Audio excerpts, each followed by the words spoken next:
Welcome back to Jokermen. I'm Ian.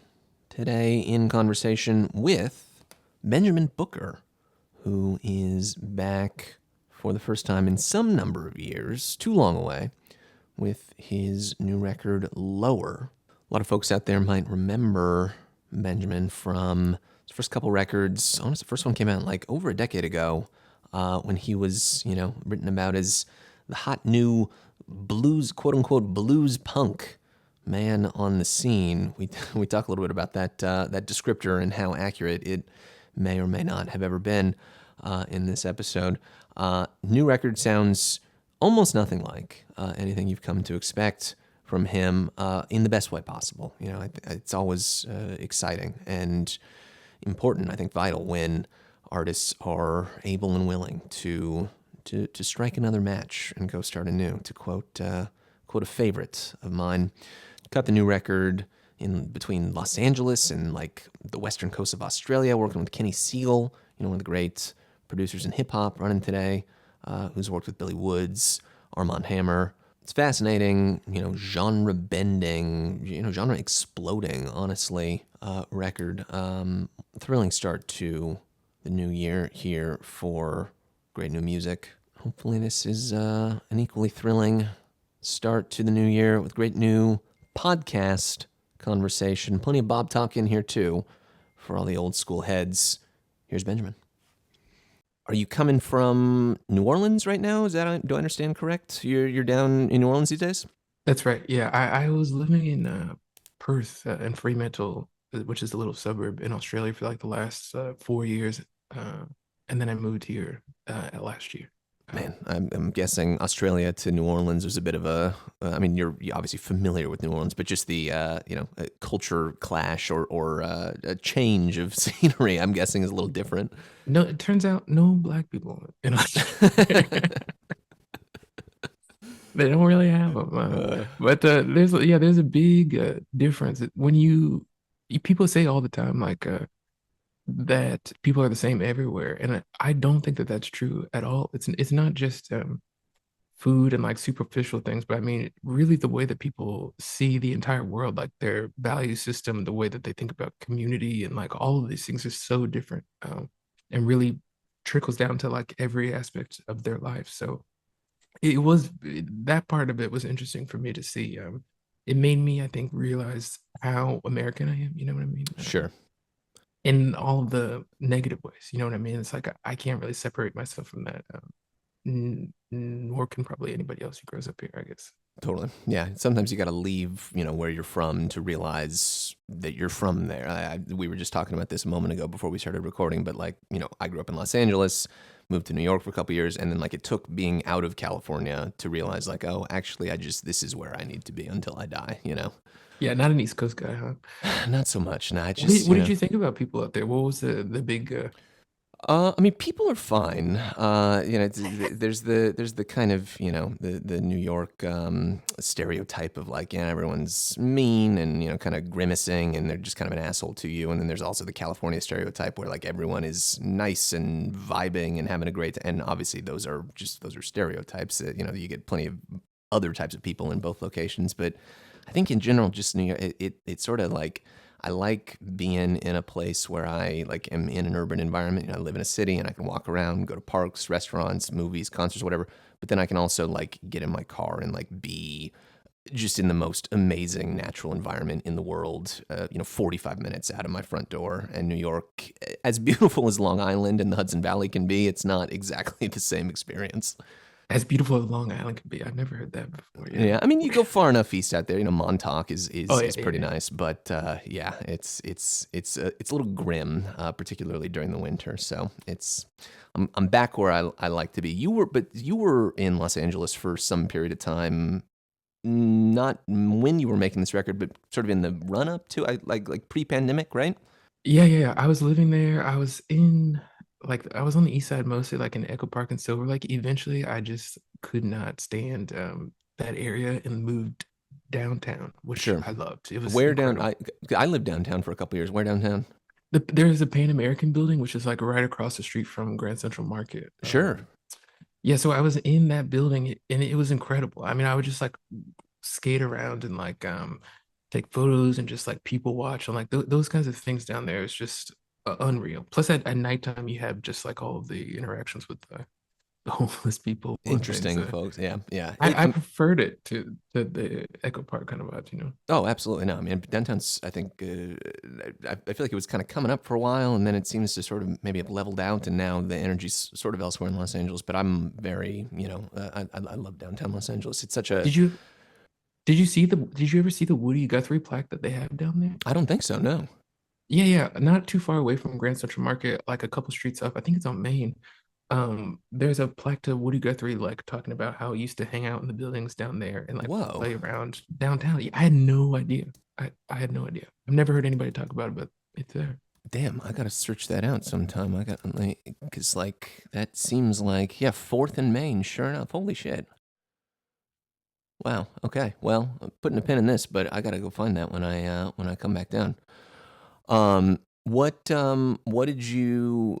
I mean, to the extent that it did, kind of play a role in writing, creating, putting the record together. What was it? What part do you credit Los Angeles with in the new record?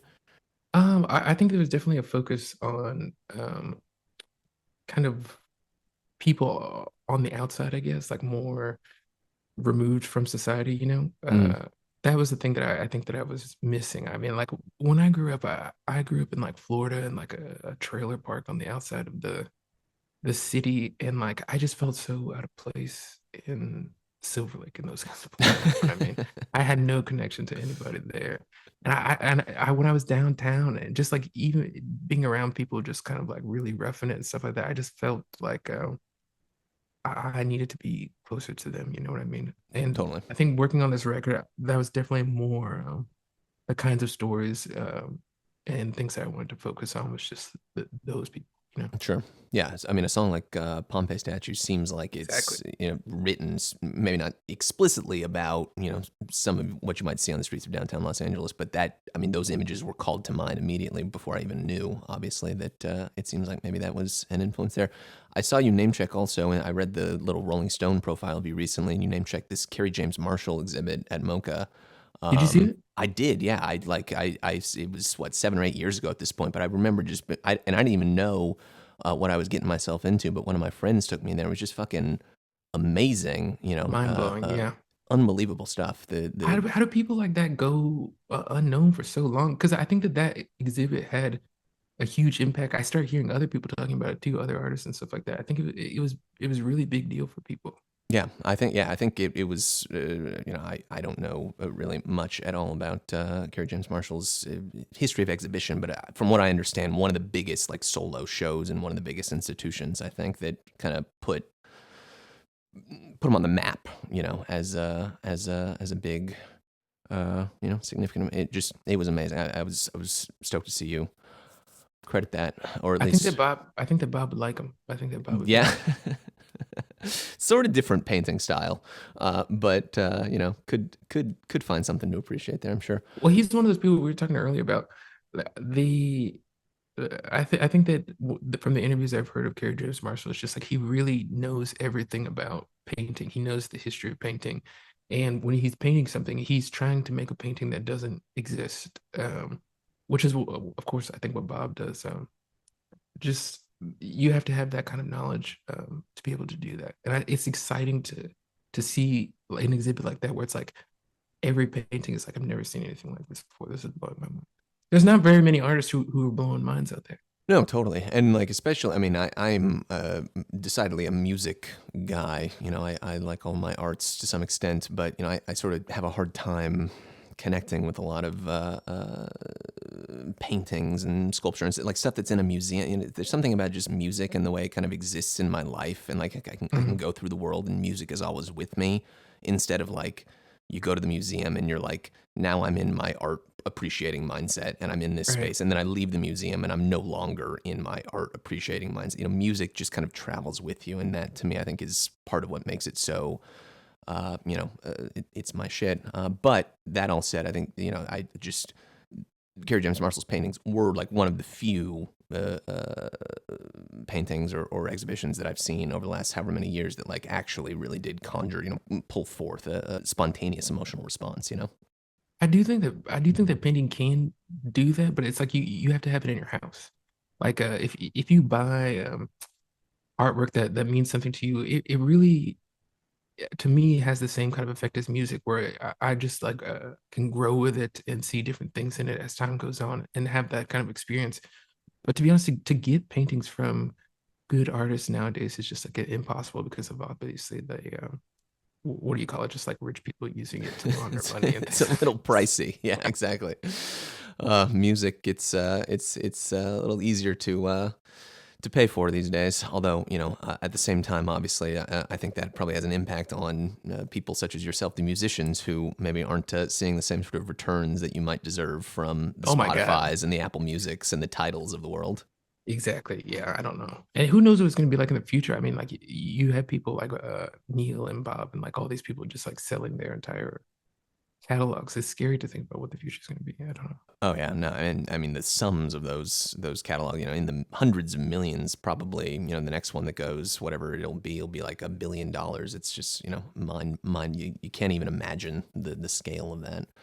I wonder why they do it. I mean, to me, I guess, I mean, I guess if you're somebody like Bob or one of those people who seems like they're trying really hard to become, um, I don't want to say like folk heroes, but you know what I mean? They're really trying to embed themselves in the culture, um, permanently.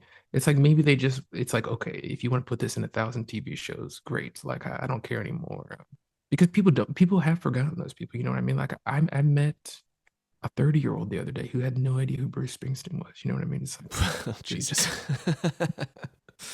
so I mean, it's just like it goes so fast. It goes so fast. That's insane. Yeah, I mean, I think there is an extent, or there's some part of it that's like, they're just like, I don't want to deal with it anymore. I'm sort of at the end of my line. I have a team in place that I trust, at least for Bob particularly. I know he's got people that he trusts, at Columbia and on his business side, and they're just like, all right, it's out of my hands at this point. But at the same time, I don't think that that's really going to apply really to so many art. This is sort of like a single kind of wave of artists who have discographies, I think, that are this quote unquote valuable, that could be sold for this large of a sum because they just reached this level of cultural hegemony in the past that current day artists, like, literally, frankly, just cannot. I don't think you're ever going to get someone who is as culturally important as someone like Bob Dylan, at least working in Right. the pop rock, sphere that exists at this point. Right. And especially the biggest things now are the biggest artists are hip hop artists and people like that. And hip hop is such an interesting thing because people just it changes over so fast. Like there's no respect for the past, which is one of the things that's cool about it and why it's so exciting to hear young people just music that came out 10 years ago is just like they're like, Ancient. fuck that music. We hate it. It's terrible. We don't want anything to do with it. But I think that that's honestly one of the reasons why rock is not very exciting these days, is because I heard, I think it was Richard Russell, the guy who runs XO Records, was talking about it, but he Mm, was saying that like bands still kind of have this idea in their head that like the Beatles are the best band and like they can't ever beat that. And it's like sure. you can't approach music like that. You have to be like, I'm gonna those are old, that's the old thing. Fuck them, I'm gonna do something better. That's gotta be the attitude, you know what I mean? Totally. Yeah. No, I think that's a great point. There's I think a lot of the music that's popular today, whether it's hip hop or like, I don't even know what to call it, because a lot of stuff is like, have you heard Xavier So Based?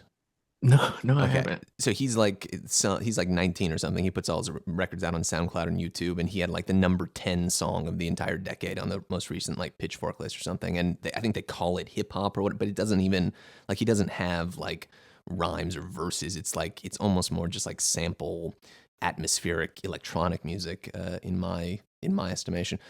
And so like that kind of thing, there is like this disposable quality to that, right? Because you're just kind of putting it out on streaming sites. There isn't even like a physical release in many cases, but at the same time, that disposable quality almost like works to its benefit, because it allows you to just kind of iterate and change and move forward so quickly. Frankly, kind of similar to the way that someone like Bob did Obviously, 60 years ago, though. Well, speaking of iterating and changing over time, this record we're here to talk about Nice today, yeah, there you go. segue there. There's that's how we do it in the biz. Lower out now, at least as of when this episode is out for people to listen to. First, your first record in what is it? It's 2025, so 8 years, right? What took so long? Oh man, I think that I just hit this this wall, this place where I didn't like where I was. It's like we were talking about, where it's just like you're not getting into that new territory, that dangerous place where you want to be, where you feel like I'm pushing things a little bit. And I wanted to do more, I guess, but it just takes a long time to kind of get that together. I think that I had to do a lot of learning and just kind of like seeing how I could fit in to the world now. You know what I mean? Like part of me feels like I was kind of drawing before, doing sketches, and like I wanted to learn how to paint. You know what I mean? Like, and that for somebody who is coming from my background of like the folk and punk and like all those kinds of things, it was like I didn't really know anything about recording or any of that kind of stuff. And my playing it is still limited. So I think there was just like years of me kind of digging around, listening to different kinds of music and trying to learn more about recording and like do all those kinds of things. And then, so I spent a couple of years doing that, a couple of years recording it, and then a couple of years trying to find somebody to put it out. Well, that's those are all equally important pieces of the puzzle. Certainly, the putting it out at least that might be the most important in many ways. They're not really looking for anything. I mean, like it's so hard nowadays. It's just because the labels are struggling so much. There's no kind of they're really not looking for people who are doing anything outside of the What kind of they middle already of the know road. works, yeah, and like this record is excellent and exciting and bold in many ways, but I don't know that it's necessarily going to soundtrack a 10,000 new TikTok videos. I don't know I don't know if we're gonna get a Yeah, Benjamin Booker totally. dance craze coming To- online. So Totally. that's Yeah, uh, it's really hard. It's just like I I respect a lot of people who write music, but it's just like I don't want to hear Phoebe Bridgers. I don't want to hear that kind of stuff. You know what I mean? It's like I give do. me something. So much of stuff now is really just um uh what would you even call it? It's just people doing their version of something that's already been done. Already You been know what I done. mean? Totally. And done better. So Sure. it's just like, why are you doing this? I remember riding downtown and seeing people outside the Regent dressed up in like 70s punk clothes with like the spiked hair and stuff like Mm. that, and just thinking like, why? Well, Like it's still doing you're this. young. You're Yeah. young. You should be like against this and think this is super lame. You know what I mean? It is funny to think about. I mean, like like Johnny Rotten, John Lydon, obviously great artist. Sex Pistols and PIL, two of the formative essential punk rock bands. But like the concept of someone like calling themselves Johnny Rotten and being like, this is a real, I'm really challenging authority by saying my name is Philip Stinky or whatever. It's like preposterous. Yeah, it's crazy. It's wild, man. Ugh. I just hope that there's more. I mean, there is that kind of stuff out there, but it's just like way harder to find. But Yeah. it is out there. It's Yeah. definitely. Well, so I mean, I remember, really falling in love with your first record, when it came out in 2014. Oh wow, I didn't know you had heard it Yeah, before. no, I I see. You had, guys it had no was, idea who I was. yeah, I was stoked when, I don't know, we connected on Instagram somehow and it was just like, oh yeah, this is, I remember. And then Witness came out, I think like 3 years after that, Yeah, which nobody was, liked it. well, I mean, did no one like it? Was that, was that what happened? Well, I think it was just one of those things where it's like people, it's just not the business way, I guess. Like I did, it didn't even cross my mind that like, oh, you're in the business now. You make one thing that's successful, and then you just keep doing it. Like it never even occurred to me to do that. And Right. I honestly never thought about fans ever. like Yeah. not once. And so I think that that record just some people, if you were along for the ride, then like sure, those there's some people who are like, this is the same guy. I get this, but a lot of people who just sound wise, I think people were just like, this is not the first record we're doing. Yeah. Not what we're looking for. Well, I mean, on that note, I think Lower is in many I ways did it like, again. yeah, exactly, even worse maybe. Can you walk me through like just how you kind of arrived at the sound that you found on this record? Yeah, totally. Well, like we were talking earlier about trying to find uh, a place that feels like your own. I think at the time I was listening to this Mobb Deep record, Hell on Earth. I saw you name check that in the Rolling Stone. I haven't listened to Hell on Earth so much, but the Infamous is fucking like one of the Correct. great. So I've got Hell on Earth on my long list. But it's really good when you Mobb Deep just in particular for some reason it just really resonates with me. Just is like really melancholy, simple, atmospheric beats, and just kind of there's a lot of talk about violence and stuff, but there's also kind of a lot of discussion of just like the kind of inner world and kind of emotions and like the toll that all of Mm, that kind of takes on you and stuff like that. more It's really interiority than you might otherwise expect. right. It's really interesting. You see that in people like Freddie Gibbs today. There Totally. are people still doing that kind of thing. So I like that kind of stuff. And then I was also listening to Psycho Candy, the Jesus and Mary Chain record. Oh yeah, come on, one of the greats. And it was literally just one of those things where I was singing over the Mob Deep songs as they were playing, and I just thought that you never really hear those like Psycho Candy kind of like walls of distortion, like that kind of stuff in over hip hop beats. Like Sure. I mentioned it to a manager. Like I was like, oh yeah, I think I'm just gonna. I sent him a demo. I was like, I think I'm just gonna do like some boom bap drums and like throw some like walls of distortion on this. And he laughed because just the idea of it was just like, what are you talking about? And but that's what I think got me excited about it. It's just like, can I combine these two things together in a way that that works? And so that was how I started working on this album. It took a really long time and evolved, I guess. I eventually just had to kind of like learn about the history of like distortion and like how it had been used and like figure out what kind of like specific like hip hop influences I wanted to incorporate. Mm, But how yeah, to that was pretty much the journey. how to put them together, totally. And then at some point you hooked up with Kenny Siegel, one of the Right? Yeah. great producers working today, who obviously has put out some great collaborative records with Billy Woods, and then he's Billy produced Woods. for Wow, what a Armand Hammer guy. and stuff. Yeah, I mean, amazing stuff. Have you listened to Billy Woods his solo stuff ever? I I've honestly only think listened to the Billy and Kenny like joint stuff. he to me is maybe the greatest lyricist of all time. Like Well, I'm putting him over Bob. over Bob. I'm putting him over everybody. Like Okay. just you wait. Just you wait. History 20 years from now, we'll look back and say that it's this guy. This is the guy. Uh, But that's just my opinion. I know a lot of people disagree with that. well, he's definitely made a name for himself at this point. I think one of the most interesting and invigorating people working in hip hop today. But Uh, Kenny also, what was it like working with him? well, Kenny's incredible, but I would say that he's a descendant of that Mobb Deep style of beat making, that kind of Mm, thing.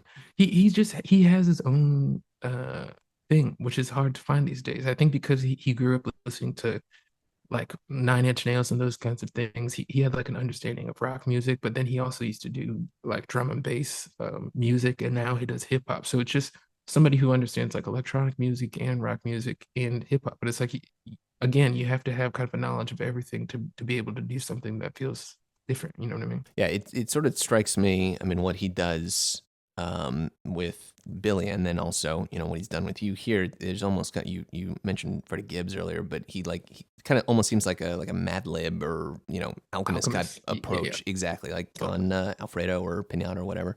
I don't think you would Um, deny that. yeah, it's awesome. Um, Genre, in quotes, is sort of a loaded concept, and we've already been kind of talking about it today.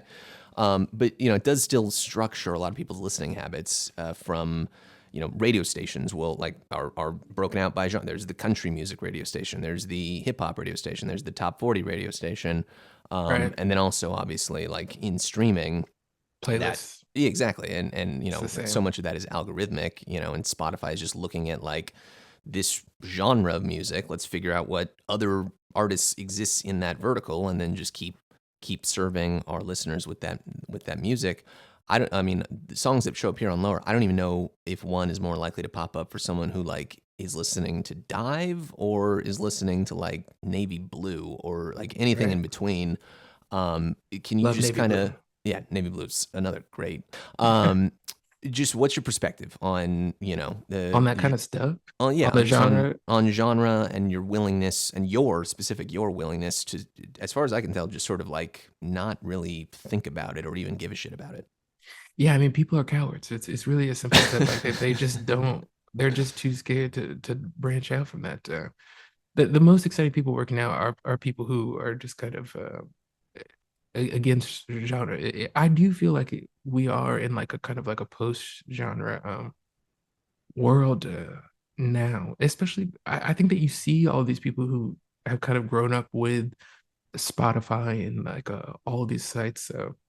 Where they have access to everything, to the history of music. And so it's like if you're still trying to work within one genre, it just seems so boring, and that you're not really using everything that's at your fingertips. You know what I mean? Hmm. I really what got me was like I got this drum machine called a DSI Tempest, and like when I started working with that, it's like you realize that you can do things like to just take white noise and like put a filter on it, or chop it up so that that becomes like a cymbal sound or whatever, or you can put fuzz on like a guitar with reverb and it sounds like a trumpet. Like I started thinking about sounds more in terms of like texture and those kinds of things, and Mm. less about genre. So that was also like a big thing, I guess, for me, is j- just not uh, just not caring about that. Yeah, I mean that's like you said, people are cowards. I'm glad that you're not one of them. Thank you, thank you. Yeah, I think a lot of I mean, these are very much still songs. I don't want to give anyone the impression that this is some sort of like, completely atonal, impossible to listen to album. It's a classic record in many ways. I think it's 12 songs long, and your songs are working 3, 4, 5 minutes runtime, verse, chorus, verse in some cases.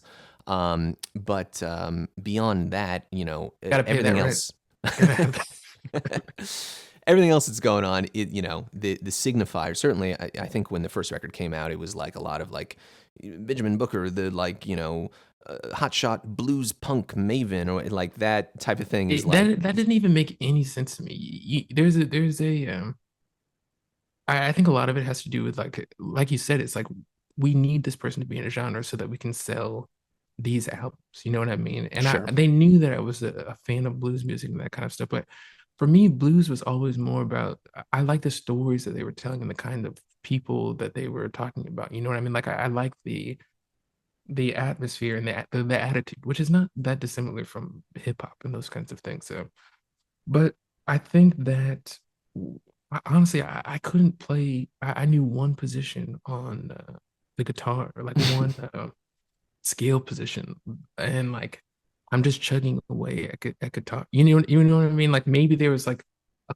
one song that had like a blues chord progression, but it was more kind of just like this is how we can sell this guy. Well, he'll be our blues guy. You know what I it mean? almost feels, like sort of just like a lazy kind of catch-all term, as opposed to like actually trying to understand what it was that you were doing. Like to me, like I didn't really know shit about the blues back then, and I still don't really know much about the blues, but certainly having become more acquainted with my friend Bob Dylan and like, like compared to Charlie Patton and Blind Lemon and stuff like that, like the music you were making on your first record really does not bear a whole lot of resemblance to like No. actual bluesmen from the 1920s and 30s. So it just felt kind of lazy, I would say. Yeah, I mean, it was more. I was more attracted to, like I said, to the types of songs they were writing. They're writing about just like death and you know, just like being extremely depressed and like drinking themselves to death and that kind of stuff. It's like, yes, I can relate to this. You know what I mean? Totally. Can't we all? Because at the Um, time, I mean, when I was a kid, it was like it was either listening to that or listening to like Nelly. You know what I mean? Like I didn't really, sure. I just went straight to that kind of stuff. You know what I mean? Totally. Totally. Um, well, I mean, on that note, yeah, I think the new record there's some dark shit on the album, but it does seem to me, at least, to sort of open up a little bit as it progresses. You know, from the Hmm. beginning to the end. I'm thinking of songs like "New World" or "Show and Hmm. Tell" towards the end, which seem to I think sort of the darker, more insular mood or mode that you're working in at the beginning of the record. Like I said, opens up. Some light comes in by the end of it. Can you talk about the narrative arc of the album to the extent that there even is one? Yeah, well, when we were sequencing the album, Kenny had a lot to do with the narrative arc and how that works out. So I have to credit him for that. But there was definitely, I mean, I grew up in uh, the church and listening to like a lot of gospel music and stuff like Mm, that. So there is an element of gospel music which is about kind of overcoming dark times. But there, even when the song is about some heavy struggle, there's always this element of hope in gospel music. You know what I mean? sure. So I think that I try to do that on the records. You know what I mean? Where it's like even if it is a bummer thematically at some points, it's like there has to be some kind of hope. You know what I mean? I'm not Totally. like a complete pessimist. Not yeah, not not a complete nihilist. It's not all just dark into the world type of shit. Well, it Um, is, but I'm like I have to tell myself that it's. well, and on that note, I would say, in general, you sort of tend towards, as a songwriter, at least on this record, you're a little more abstract than like explicit. But in terms of like subject matter, I should say. But I do think that there's a very clear sort of political or social valence to some of the songs. Pompeii statues, like we were talking about earlier, or the first single, LWI, and then Trailer Park. Um, we're obviously heading into Donald Trump 2.0 at this Here we point. I go, think, baby. yeah, it's back and better than ever. Um, this record literally comes out, I think, like 4 days after he's inaugurated.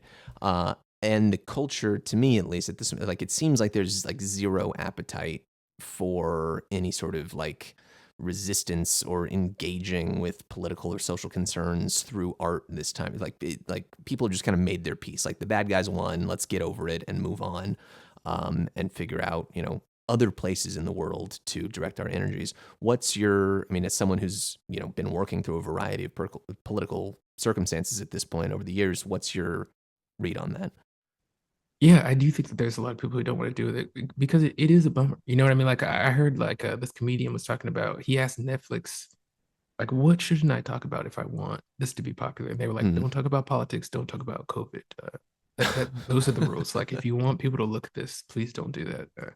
So I think yeah, people get bummed out by it. I think that the last album that I had was also more kind of leaning towards that stuff too. And I think that yeah, it's like people they want to escape. This album, I think I tried to find. It was like I'm not gonna change the kinds of things that I'm talking about, but the music has to be more fun. You know what I Mm. mean? Like this Mm. is a good record to smoke weed to and just like put Hell on. yeah. But the themes are there, so it's like you can ignore it and just have a good time, or you can dig in deeper and look at that kind of stuff. But I wanted to give people more of an option to tap out.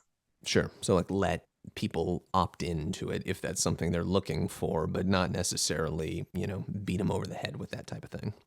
No, and I wasn't really interested in.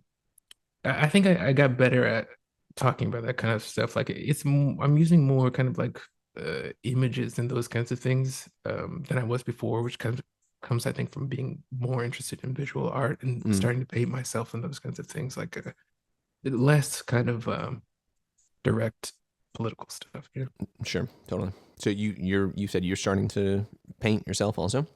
Yeah, totally. I mean, I would say that I'm pretty terrible at it, but it is fun to do. I think that the paintings ended up being. I was like, oh, these are the things that I like. Like the songs that I record are like pretty rough and there's lots of distortion stuff like that. And I realize like when I'm doing paintings, I'm scraping them with like Brillo pads and like just kind of like messing them up. Like I like things that are messy. This Abrasive. Yeah, the subjects were kind of like similar. You know what I mean? Like it's me. You know what I mean? Like I realize that like even if I'm painting or doing whatever, it's just like I lean towards these. Sure. Do you find I also find it interesting when talking to people who like, are multidisciplinary, which is not to say that like, it sounds like your painting is not necessarily as fully realized as your music at this No. moment, but just having, another outlet for whatever is going on inside of you. Like, do you, when you stumble across, or just when something pops up in your brain, an interesting thought or image or realization or what, like, do you find yourself thinking like, oh, this is something worth engaging with musically, like as a songwriter, or it's better, like more appropriate, to look at it through like a visual medium? Is that something that you're like even conscious of? Well, I did say that like I lean towards similar things, but it was actually I could do things in painting that I couldn't do in songwriting or that I found it Mm, really hard to do in songwriting. Like on this song, like I mean on this album, I have a song called Rebecca Latimer Felton Takes a BBC, which is like a reference to like pornography. Like I wanted not a British broadcasting company yeah, reference. it's like a pornography reference, but like yeah, trying to write a song about pornography, it's easier to paint something. Sure. You know what I mean? It was really there's things that I have a hard time writing about. Finding a way to tackle them that it was like, oh, this is way easier to do in painting. You know what I mean? Totally. Yeah. I mean, this reminds me, it's not exactly the same thing, but there is, a connection here. Like, did you see the Bob Dylan movie?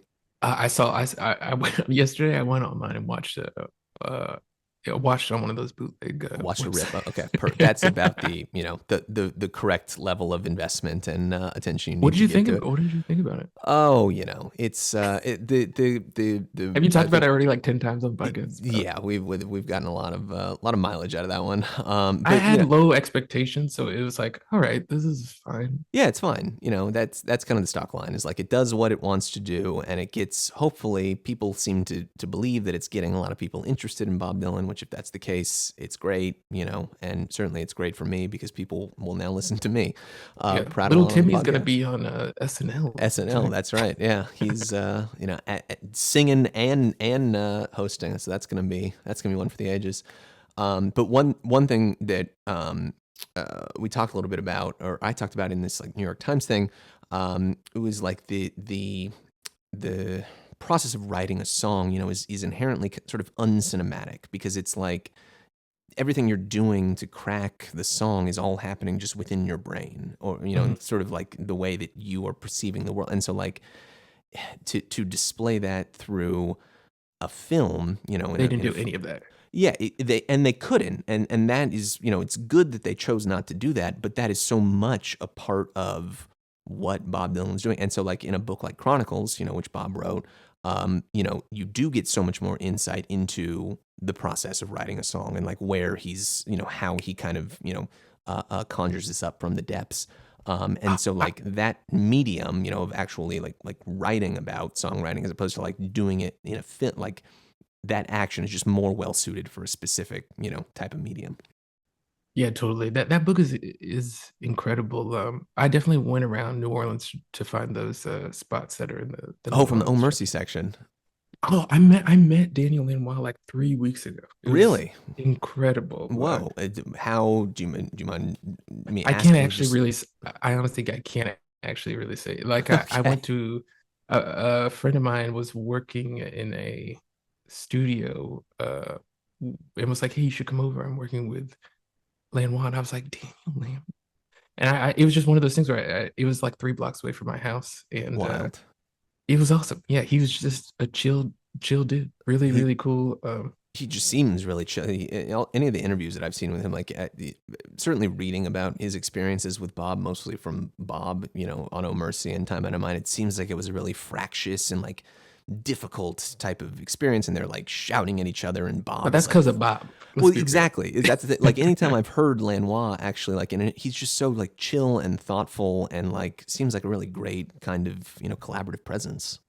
Yeah, so he came back to town. Hopefully, we'll hear that soon. But yeah, I mean, he really still has it. Like he can really deliver.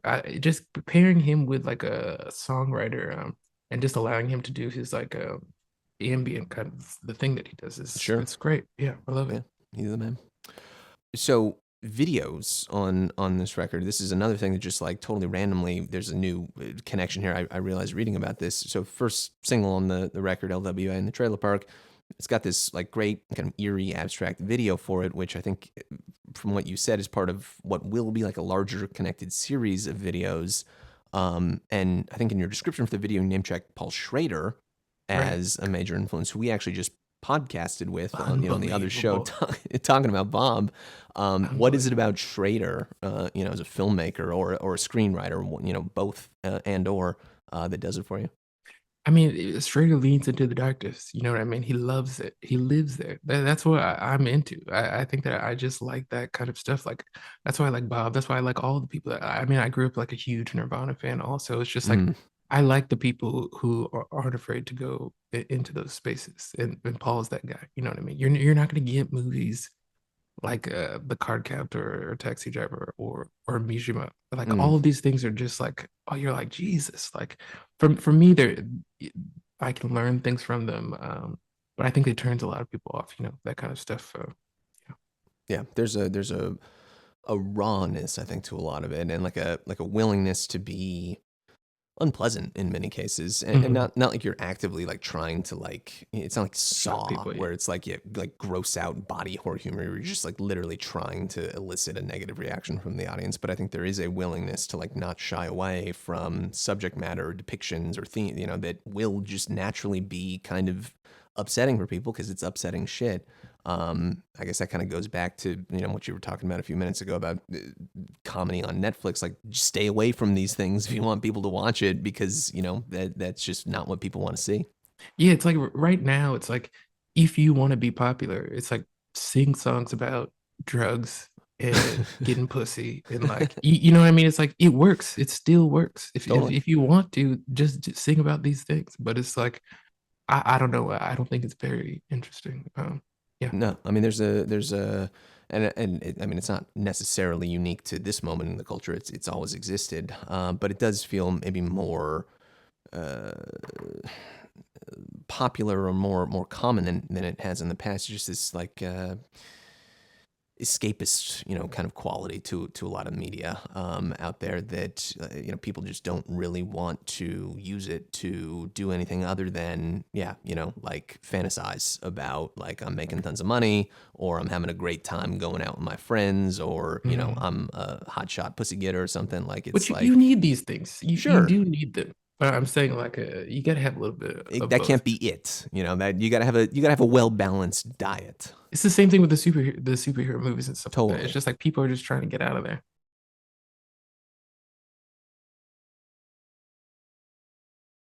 Can I ask you something that Sure, is again Bob related? please. So my old manager, who I still remain friends with, he's a homie of mine, but his dad is Barry Goldberg, who has the only record that Bob Dylan has ever produced. Have you guys ever talked about this record? Bearing Gold. Well, what record is this? Let me try to find the name of the record. But so he was a keyboardist for Bob at some point. Barry Let me try Goldberg. Barry Okay. Goldberg. Let's see. Okay, so Barry Goldberg played keyboards with the Paul Butterfield Band. Okay, sure. Mhm. Right there in Wexler. Okay, Goldberg's self-titled album was released in '74, produced by Bob Dylan and Jerry Wexler. Wow, Isn't that no, insane? So like damn. he played keyboards. I think he was with Bob at Newport when he At went with him. Newport, yeah.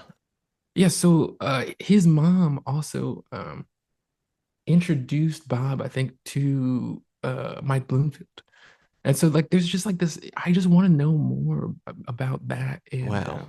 I met him several times, but like I haven't like dove, they're older now. I haven't dove deep into like all that kind of stuff. But it's just like an interesting side note. Like I wonder like how he got him to do it. And like Jesus. there's no one talking about it.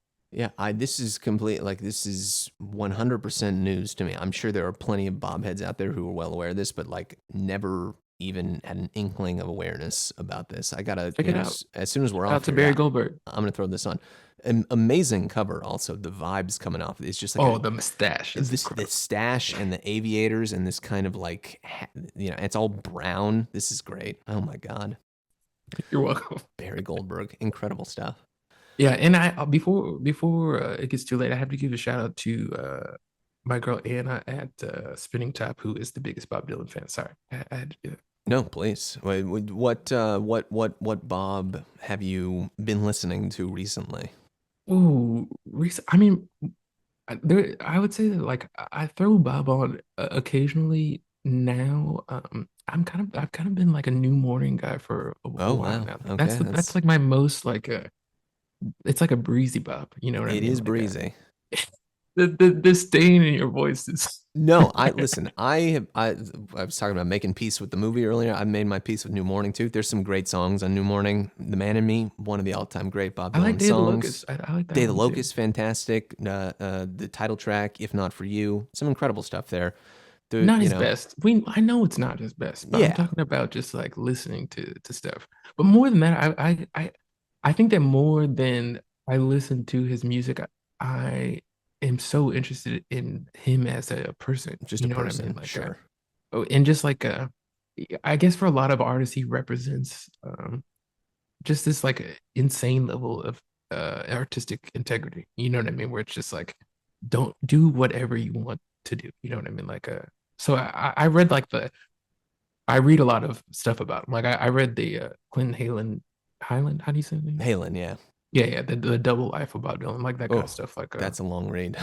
Did you? I can't even remember everything from. I vaguely remember a story about like Bob Dylan fingering somebody's wife under a table while the husband was like right there. Like just like he was there was crazy stories Whoa. about Bob. The book is crazy. I think that I recommend it. People Oh, check it out. But he seems like an insane person. Bob. I don't think that people are like always saying that it's an act and that he puts on this kind of like character, but I think he's really out there. Yeah. I mean, no, Probably autistic. Probably yeah, I autistic. mean, it's definitely on the spectrum. I think that's fair to say. Um, Have you ever gotten close to meeting him or no, doing it? no.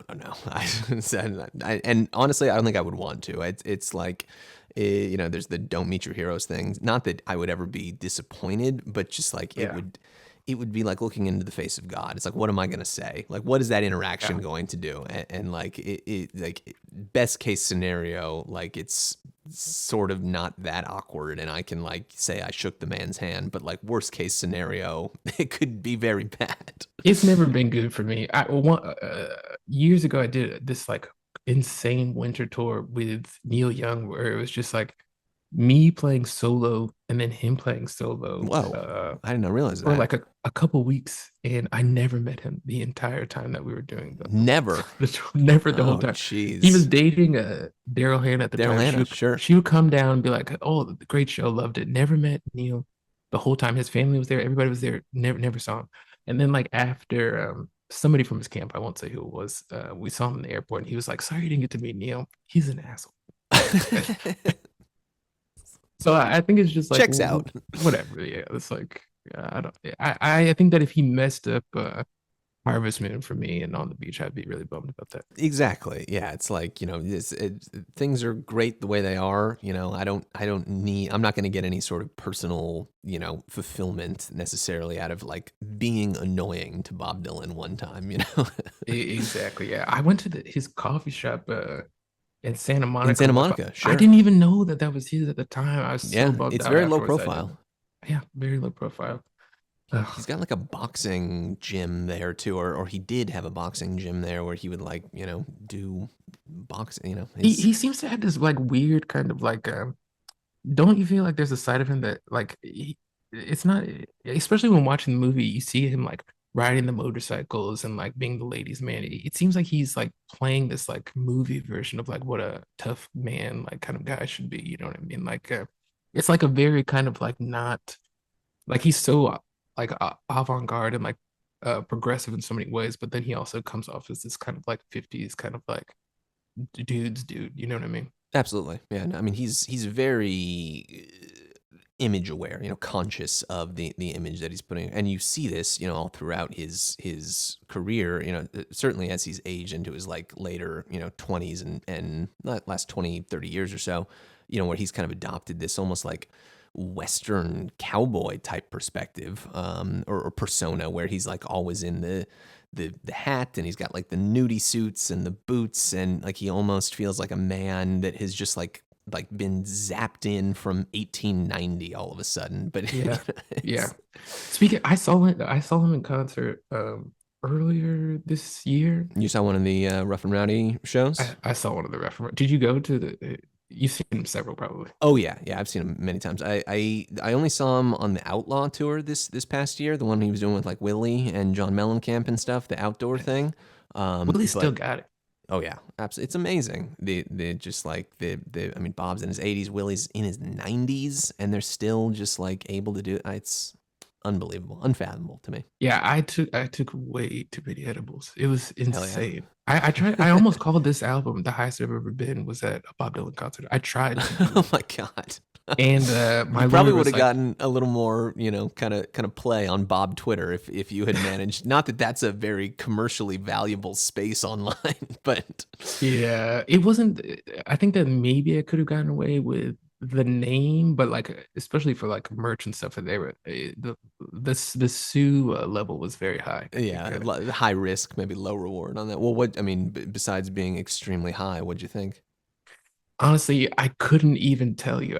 Great. It was literally it was a blur. I thought that I was taking I think 10. I thought I was taking 15 milligrams and I ended up taking 80. Oof. And so like as the lights were going down, I was just like I can't even describe it. It's the Jesus highest I've ever Christ. been. Did you make it through the whole thing? I did make it through the whole thing and like ran Salute. out of the building as soon as the lights came Well on. done. From what I remember though, I do think that the vocals, everything was pretty solid to me, to be honest with you. Yeah, Um, no, I mean he's got it down now. Typically on the most recent tour, at least, it's been in many cases like the first two three songs are like weird and don't always sound great because like he doesn't like to do sound checks and like the mics are right. always in weird places. But like once he actually gets up on stage and the guys behind the soundboard can like figure out what's going on, they're typically able to kind of get him dialed in very nicely. Yeah, totally. Yeah. Oh man, do you get high and go to a lot of shows? No, I don't. Yeah, I have I have a kid, so I think it was one of those nights where I was like, "Dad's not out," and yeah. like, yeah, it didn't turn out very well. Yeah, that's I used to, I used to do that plenty of time. I remember I went to a an Animal Collective show like in this would have been like Strawberry Jam era with a Oh, couple of my that's the one to do friends. it. Yeah. Yeah, and we all, got extremely high and one of my friends like got even more high than it sounds like you were and he just like started yakking all over the floor. Oh, And so we had to get out of there like two songs in, and then he was just like oh, passed out in the car driving home, and we literally thought he was like dying. He was fine. He was just extremely high, but oh it was man. like that's I.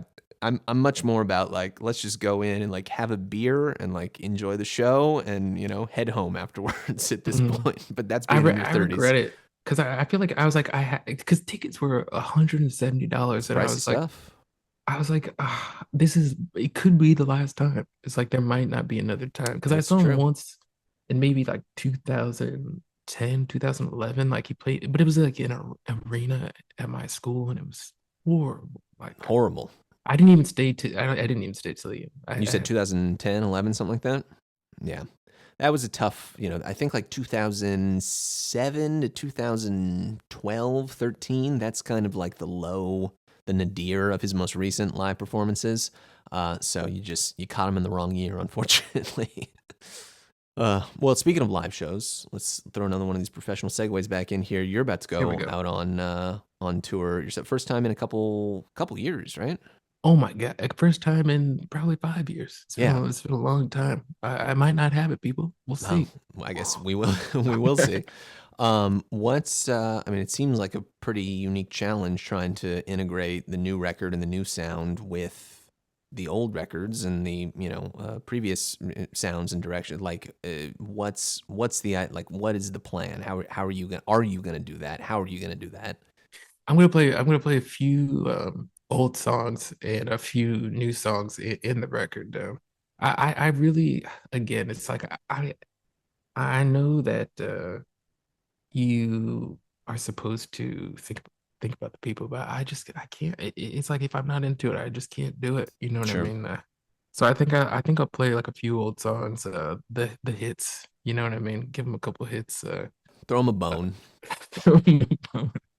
But yeah, I think it's gonna be mostly the new stuff. Luckily, I've got this incredible drummer Mickey who plays with this group pan African orchestra and like goes on tour with like a lot of hip hop guys like Pink Sifu and that kind of stuff. And then Sick.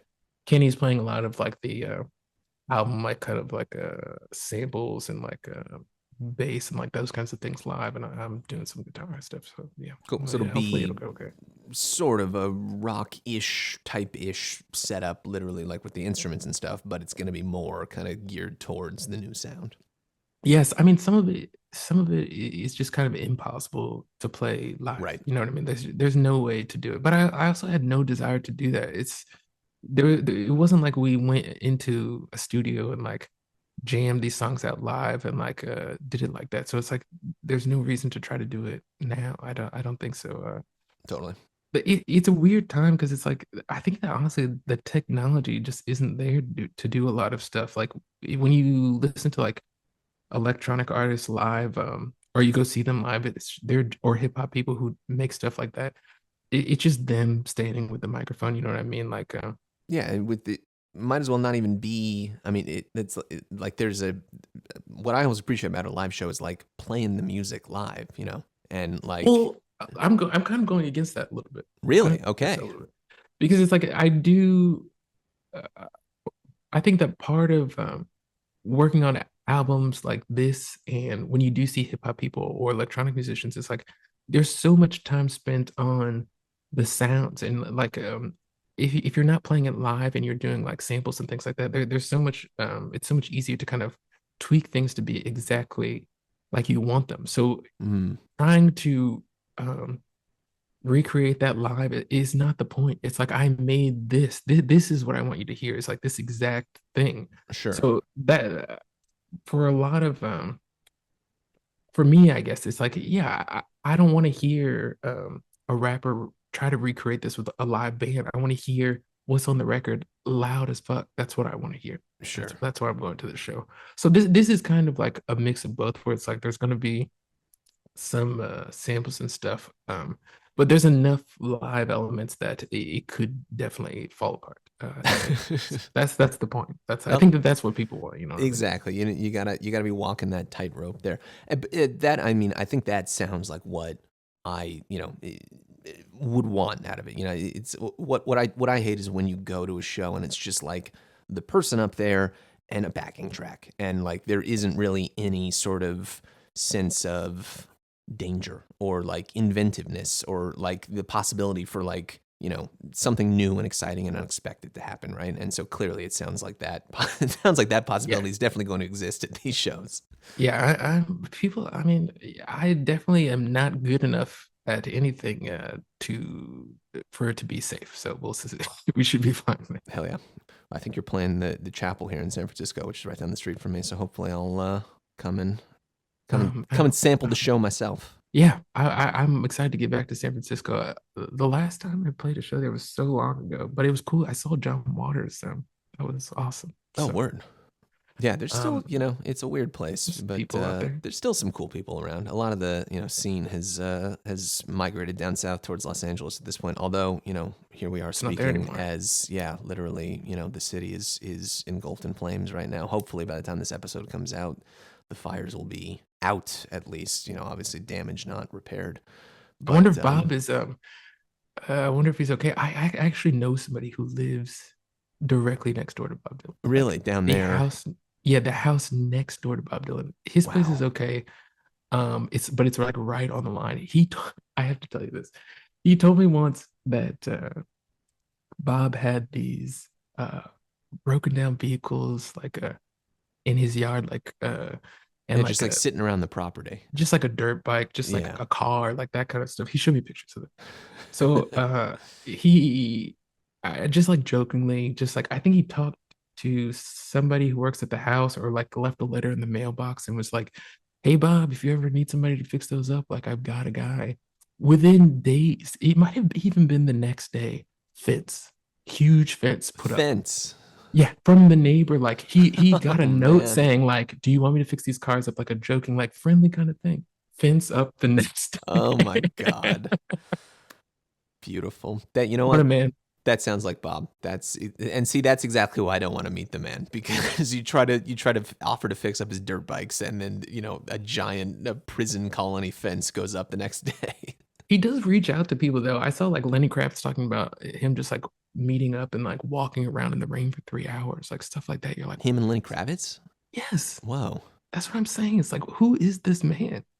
wild. We'll Lenny never know. Kravitz is not the first person I would assume that Bob would want to, but then again, he's like name checked. He gave some interview a The couple Arctic years ago. Monkeys. Yeah, remember Yeah, he was he like, them, and I think he name checked like Klaxons, which is like a 15-year-old like I know, British punk. Like it's new who rave. even knows? Yeah. It Man's a must be his mystery. kids. I met one of his kids once. Jacob, Sam. Jesse, Sam, is that a kid? Sam, Is Sam a kid? Am I maybe. making that up? I mean, he has many kids, some of whom are not even known, to be Can we get a honest. fact check on this? Is there Sam? Is there Sam Sam? Dillon. There is someone named Sam Dillon, although this does not appear to be a Bob Dylan child. Actually, you know what? No, you're right. Sam Dillon, Yeah, yeah, born yeah. July 30th, 1968. There you go. Bob and Sarah's fourth child. Wow. Yeah, I met him years ago, and he was on a ayahuasca trip at the time. Like Hey, not on a trip at the time, but he was. That's all we talked about was ayahuasca. So I don't know. I don't know. I don't know. no, this he's as the movie makes clear, the man is a complete unknown. Yeah, he's got a lot of kids. That I mean, to find out that he has black, he has a black daughter, like Hmm. a what they Brittany. It's just like, who is this guy? I don't Yeah, know. he married his one of the women who worked with him like as a backup singer for a couple years in the late 70s, early 80s, Carolyn Dennis, and yeah, they have I think her name's Gabrielle, and she is his daughter, and but like anything beyond his like original relationship with Sarah and like Jacob and Jesse and stuff, like he is kept so far out of the private public eye that he's I want a movie about him in Mavis. That's what I really me want. too. Yes, I want to honestly, know all about this because I know Mavis and like she is so sweet. Like I can understand why he would be into her and why he looked up to her when she was young. I mean, Mavis is a legend. Like she's yeah one of the one not Michael Jackson, his Shimon comes from uh Mavis Staples. That's Mavis Staples. She does the Shimons. wow. So like I don't know. I can understand why I liked her, but there's nothing out there about any of this stuff. Yeah, well, hopefully we'll get the Mavis tell all at some at some point. The time is ticking away. Oh, Well, we might be able to leave there. This was fantastic. Thank you so much, Benjamin. This was hopefully not too jumping all over the place for you, but oh it's no. always great when we can just kind of like hop around and bullshit about whatever instead of having the typical rundown of press approved. Who are your influences type of questions. Yeah, thank you so much. I enjoy the show, and I'm happy you're doing it. This is the best Bob podcast out there. Even though you guys are doing a lot more different stuff these days. Yeah, we're branching out there, trying to turn this into not just a one note operation Bob would be anymore. proud. I think he would like that. That's the idea, strike another match, start anew, as someone once That's said. right. All right. Take it easy, man.